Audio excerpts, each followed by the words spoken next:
amigos, voltando aqui para o nosso bate-papo sobre evolução biológica, então, como eu estava dizendo para vocês, a questão do Lamarck, ele está todo errado? Infelizmente, nas duas proposições dele, sim. Mas ele foi o pioneiro, temos que considerar isso. E fora a importância dele em outros ramos das ciências naturais. Século XIX, lá pelo 1858, 59, Charles Darwin, considerado o pai da evolução biológica, né? Charles Darwin, uma história muito bonita, uma história muito interessante, outro vídeo tudo sobre darwinismo. Darwin, ele começa a ler muito, pesquisar muito, faz uma viagem, né, no navio SS Beagle, e visita Galápagos, visita o Brasil, inclusive 2 vezes, na Bahia e no Rio de Janeiro. Nós temos aqui em Maricá, no Rio de Janeiro, os caminhos de Darwin, né?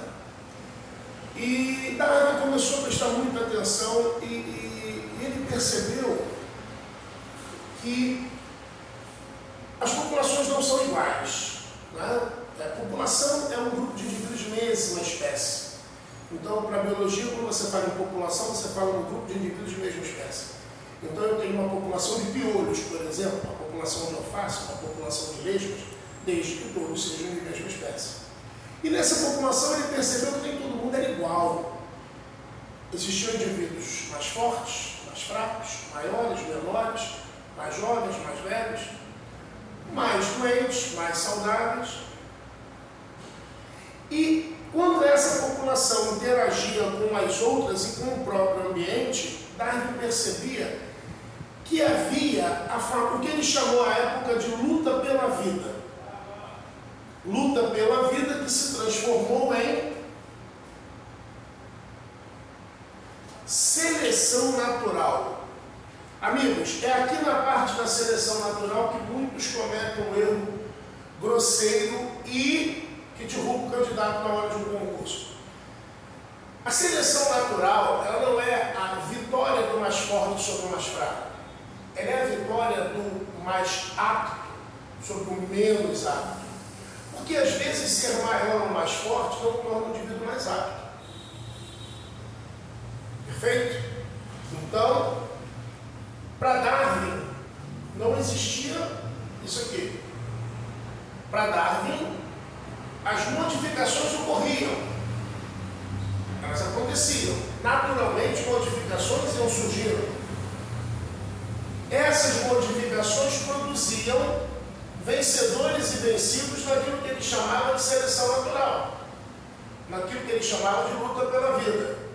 E automaticamente, os que sobreviviam transmitiam para sua descendência aquelas melhores características.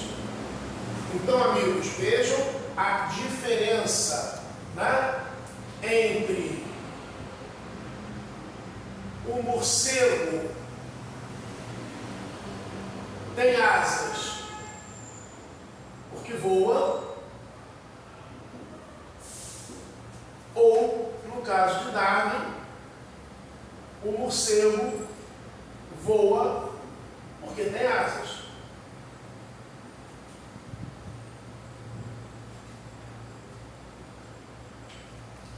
Então, para Darwin, as modificações ocorriam e essas modificações passavam pelo crivo da seleção natural, passavam pelo crivo do mais apto de sobreviver.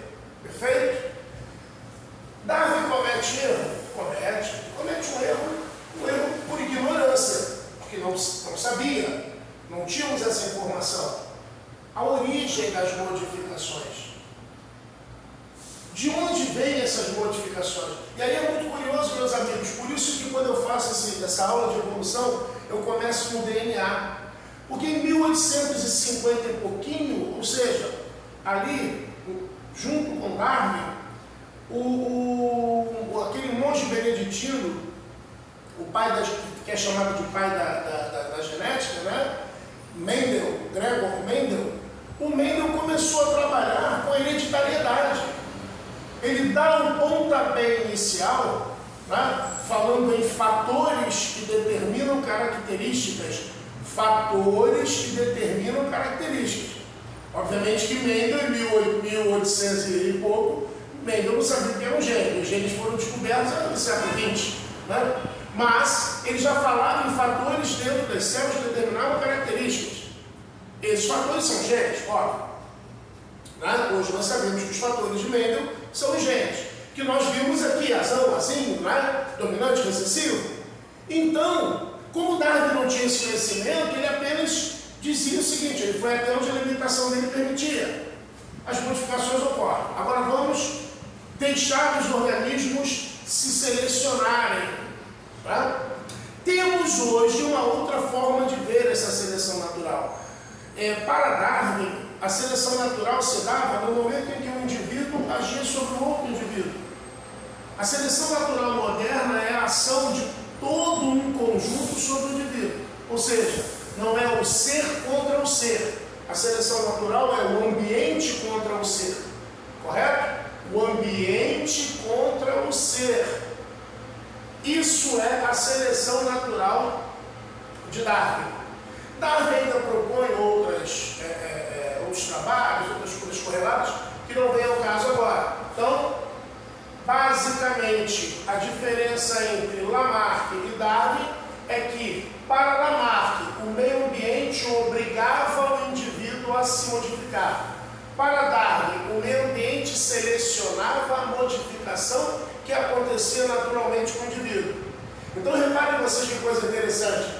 Para ambos, o meio ambiente é um fator preponderante na evolução. Para ambos, o meio ambiente é importante. O meio ambiente está presente tanto para Lamarck quanto para Darwin. A questão é a visão da participação do meio ambiente. Para Lamarck, o meio ambiente determinava a necessidade de mudar. Ou seja, eu sou da água, mas eu estou vendo terra ali. Eu vou aprender a respirar o ar atmosférico para migrar para a terra. Essa é a visão de Lamarck. O meio ambiente obrigava a modificação. Isso não existe. E para Darwin, eu sou da água, mas eu acabei de descobrir que eu posso respirar o ar atmosférico. Se eu acabei de descobrir que eu posso respirar o ar atmosférico, eu vou para a terra. Vou ampliar os meus domínios. Perfeito? E aí, a teoria de Darwin veio sofrendo, obviamente, modificações, adaptações, em função, inclusive, do início dos trabalhos de Gregor Mendel, do pai da genética, não é isso? Com Watson Crick, com a estrutura do DNA. E aí nós chegamos ao que nós classificamos hoje como teoria sintética da evolução, ou neodarwinismo, que ela não tem mais um autor. O novo, o neodarwinismo, é o somatório de várias ciências, estatística, ecologia, né? Outros ramos da biologia, como embriologia, fisiologia, genética, bioquímica, né? Genética molecular, agregando ao darwinismo.